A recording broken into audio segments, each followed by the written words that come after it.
Ray, it's great to be here with you. And first of all, congratulations on your award. So well deserved. I love the themes. Someone who demonstrates leadership skills that transcend these industries, who promotes understanding and tries to bring people and countries together, and who gives to the community. All these things truly describe you.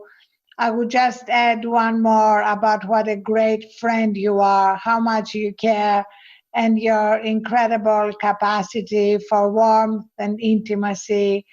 So thank you for our friendship. It started back about 10 years ago, and it started with my writing about you in my book, Thrive, focusing on what you had said about meditation, which now is becoming much more mainstream. But at the time, it was extremely rare for, for a legendary leader in finance to actually say that having been a 35-year-long meditator, you ascribe a lot of your success to that practice.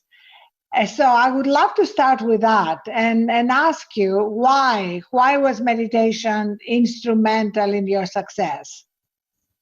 Well, you know the answer to the question because we've shared that over a period of time. Has been the single most important influence in whatever success I've had because, as you know very well, it gives one an equanimity. It gives one a creativity.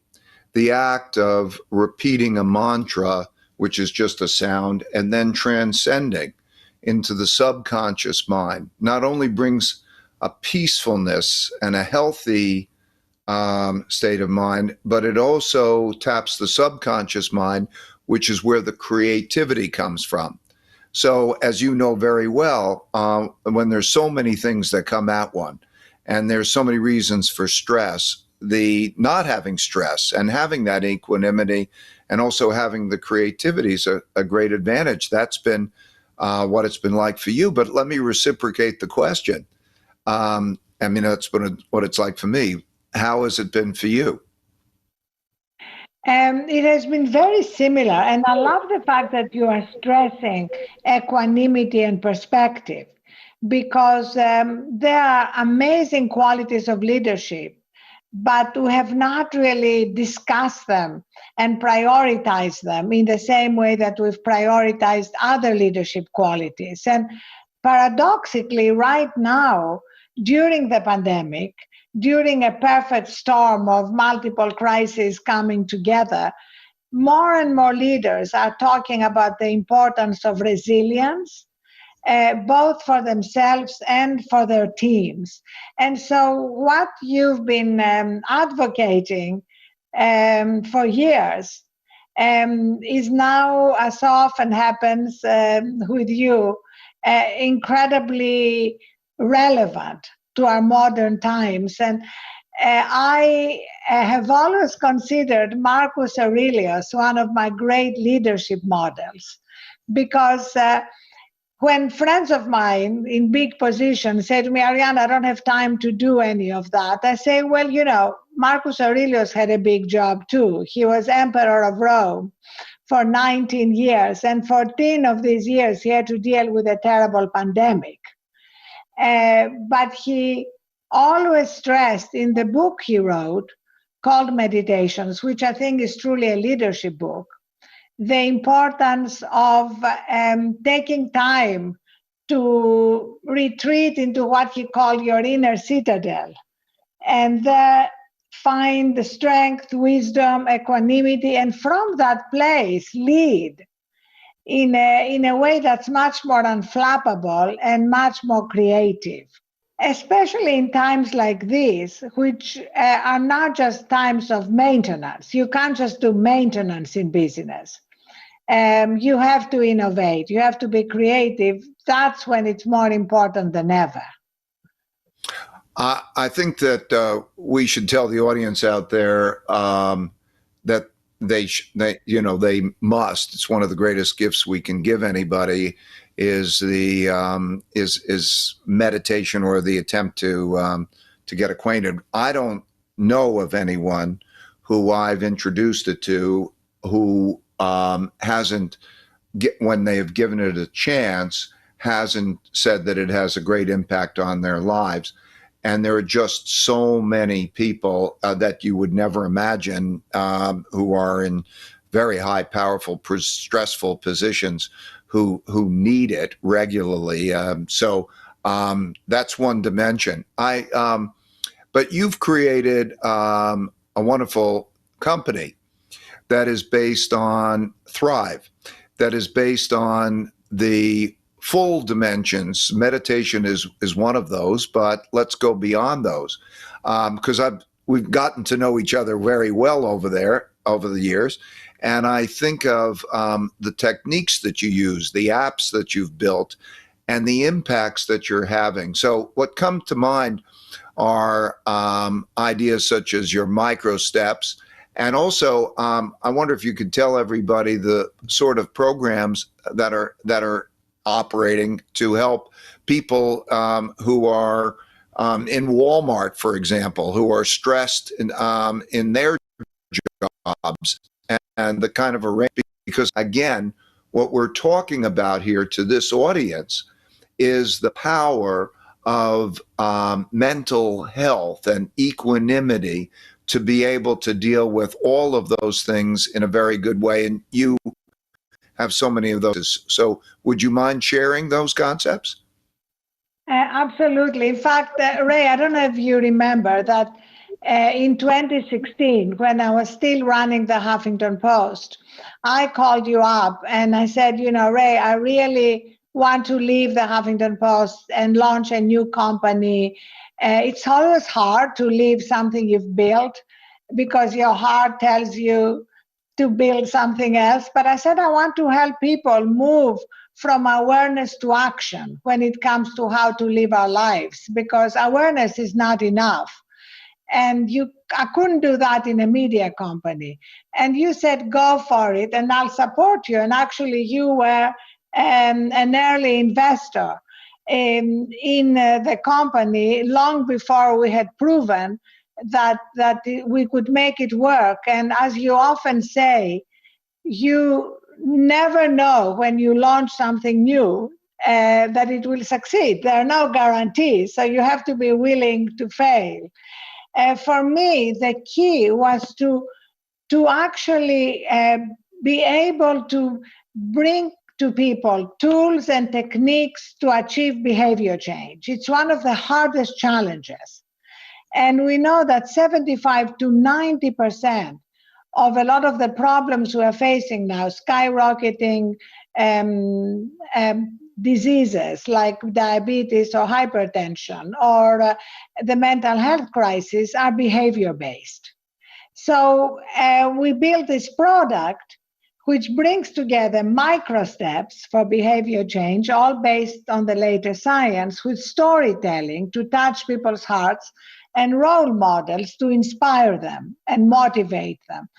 And I'm particularly excited about our relationship with Walmart because as their wellness provider for their 2.2 million associates, as they call their employees, we are reaching not just those of us who have the luxury of working from home right now, but frontline store workers who don't have that luxury and who have often been neglected in the wellness conversation. And then bringing that to factories, to workers in the caregiving industry, etc. So you mentioned micro steps. The reason I'm optimistic that this behavior change program within our app can work is because it's broken down into micro steps. So people who are listening to us and think of meditation, I don't have 20 minutes.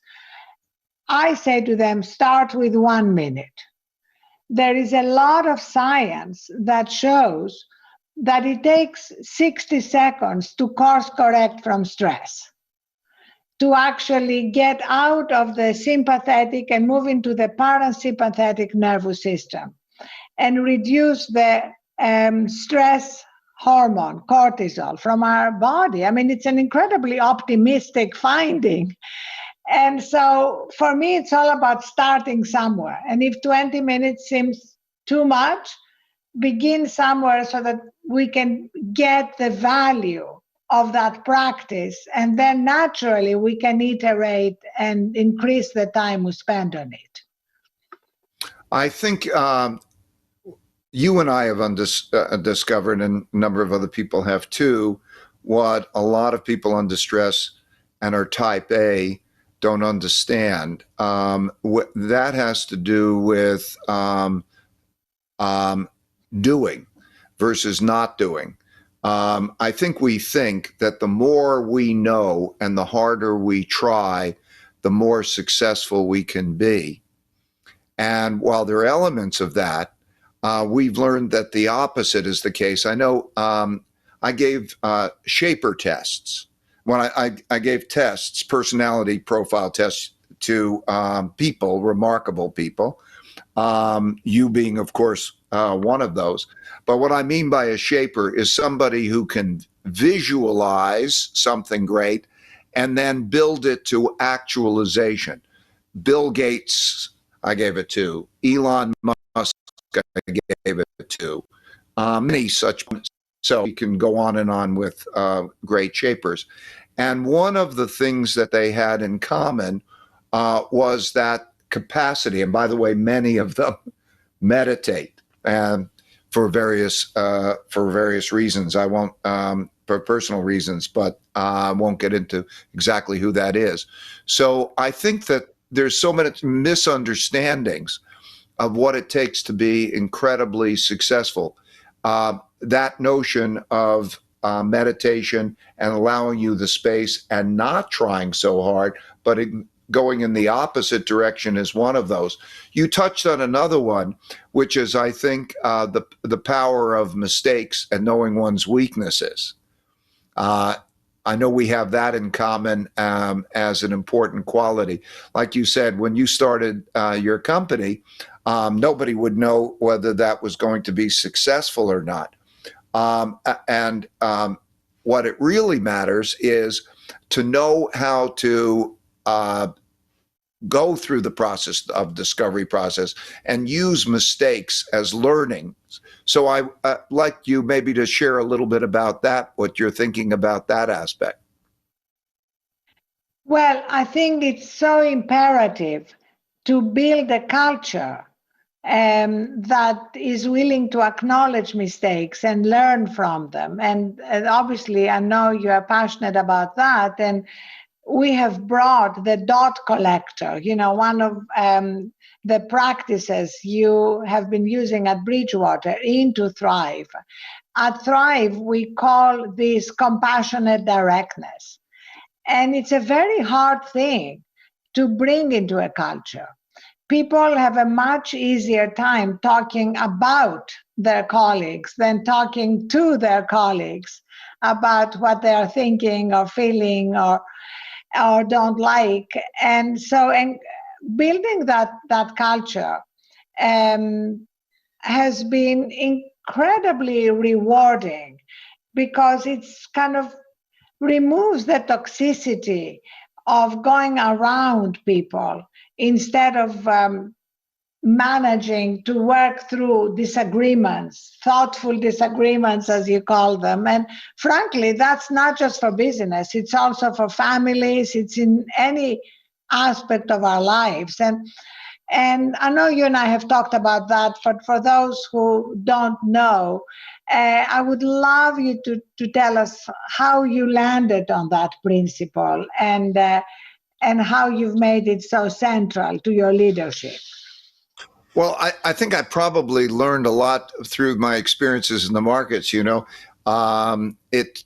teach you humility. I've come to learn that I have to be an independent thinker, because whatever is commonly thought is built into the price. So you can't make money unless you think differently. And whenever you're thinking differently, there's a significant chance that you're wrong. And so finding out what is true is so fundamental to making a good decision and overcoming one's emotional barriers to that through meditation or however you do it is so important. And then I also learned that relationships, that truth in relationships brings about trust. So what I learned through my experiences over 45 years or so of starting and running Bridgewater is that in life, for me, the most valuable thing are meaningful work and meaningful relationships.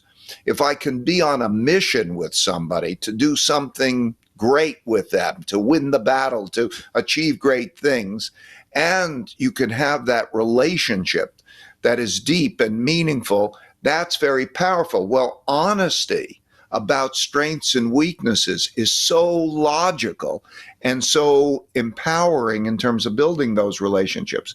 But we learn that there are two minds in our mind. We think, what do you want? Well, it's almost like there are two yous in there. There's the conscious you that you're aware of, and it's logical. And then, as Freud discovered, there is the subconscious you that is emotional and so on. And to align those so that one doesn't let those fears of disagreement, those fears of discovering the truths about weaknesses and so on, don't let those things stand in the way. That becomes powerful. It also builds much greater partnerships because if you're carrying home thoughts or criticisms or failures, you're not going to be able to be successful. So think about how teams operate. Let's say even effective sports teams. Criticism and understanding is necessary to put points on the board. And we found that's worked. So it came about through that need to be calm and successful and get a truth to be successful in the markets, and also for entrepreneurship, because you start a business, you have to be an independent thinker. You have to have those who are committed. And all of that was enforced by operating that way. It's actually very interesting you mentioned sports team, because we can learn so much from them, both in terms of what you said, but also in terms of their recognition that recovery is part of peak performance, which has been very hard for people in business to accept. And being a bit of a research nerd, as you are, I try to understand why are so many people in business living their lives and working in ways which are not supported by science and data. Or indeed by the practice of great athletes, which is that when you recharge, when you get enough sleep, when you take time to meditate or eat right or whatever, you're going to be better on the court or in the field. They've proven it. You can look at the scorecard. It's not a matter of opinion. But somehow, going back to the first industrial revolution, we have revered machines, and after that, software.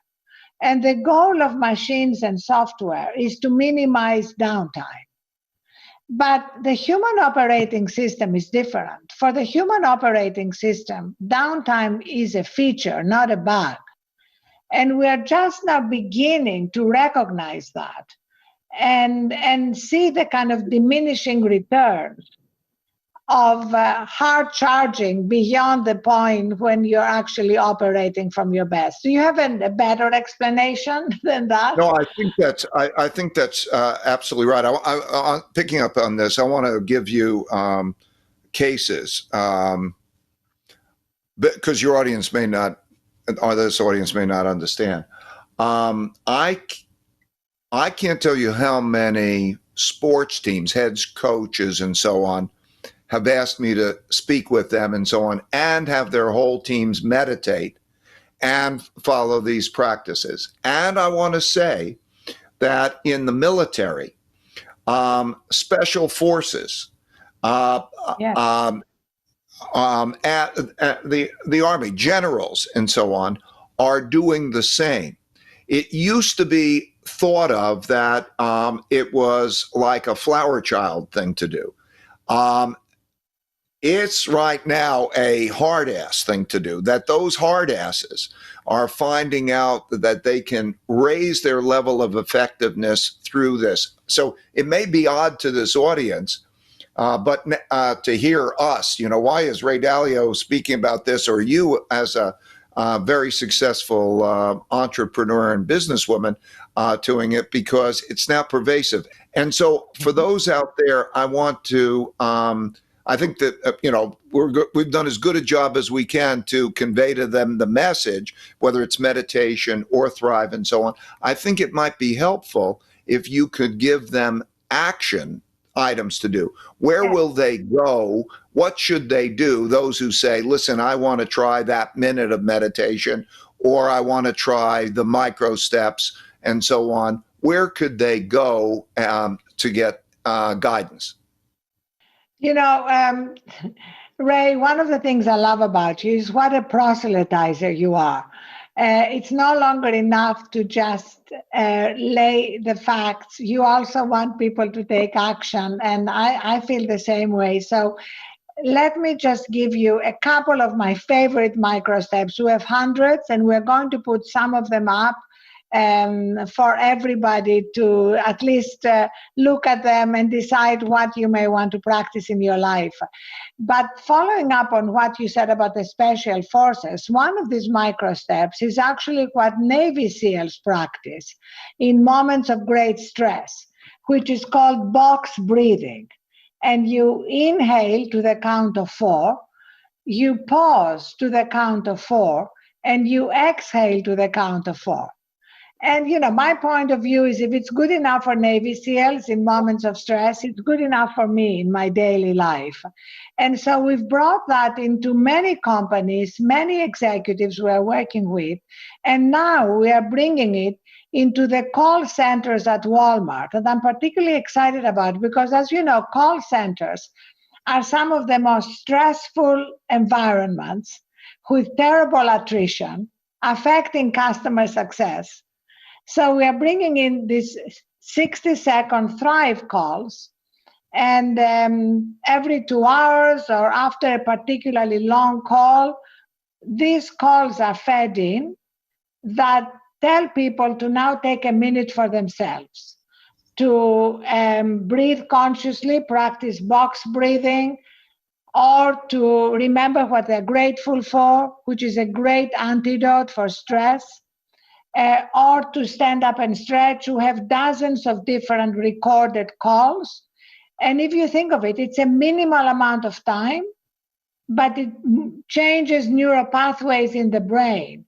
And we already got the first data in, and the results are amazing. So what is incredible here is that it doesn't require upending our lives to operate from a deeper, wiser, less stressful part of ourselves. And right now, this is not just a nice to have, it's pretty essential in order to be able to get through these times of uncertainty that we are all going through. So that's the breathing that you mentioned is one of my favorite micro steps. And actually the 60-second reset, as we call it, is something we're bringing into Zoom, and I'd love you to talk about what you are bringing into Zoom as an app that people can download. A couple of other micro steps from me have to do with how you start your day and how you end your day. 72% of people start their day by rushing to their phone before they're fully conscious, and definitely before they've gone out of bed. So again, we recommend taking 1 minute. This may grow to 20 minutes of meditation, but don't let perfection get in the way of starting. Starting with that 1 minute of setting your intention for the day, not being at the mercy of your incoming. Or again, remembering what you are looking forward to, what you are grateful for. Or, a long list of things you can choose from other than rushing to your phone, which, if you think of it, is a repository of everything the world wants of you before you are clear what you want from the world. What do you want to achieve that day? and how you end your day. Our micro step is to pick a time that you declare as the end of your working day, because I'm sure nobody listening has a natural end to their working day. If anybody has an end to their working day where they can say, I did everything I could have done today, I suggest they change jobs because they don't have an interesting enough job. So given that, declaring an end and transitioning to sleep, there is a requirement for a transition.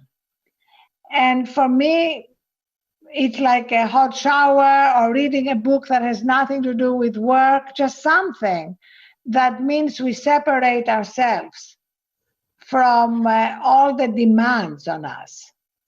So, is it thrive.com that they can get these tips on? Where? People can go to thriveglobal.com, but we are also going to post some things on a website that is available to all, and they can access them that way more easily. And I hope you're going to post what you're going to be bringing into Zoom. Maybe you can tell us about we'll that. talk about Zoom in a minute. For those, as you can hear, audience, we think that this is like fundamental to success and well-being. In my case, you can go to principles.com and you can get whatever we have to offer on just about anything, principles.com, or even better yet, principlesinaction.com. And they're available. But on Zoom, it's let everybody know. Eric Yuan is the founder of Zoom, and by coincidence, Arianna and I have independently been helpful to him and Zoom in terms of their own approaches that we're talking about, and that has led to him to ask us, along with one other company, Coursera, to make it available within Zoom. So I think it's going to be January or sometime around then, that the dot collector and so on will be embedded into Zoom so people can do that. You're going to, why don't you tell them what you're going to be making available on Zoom too?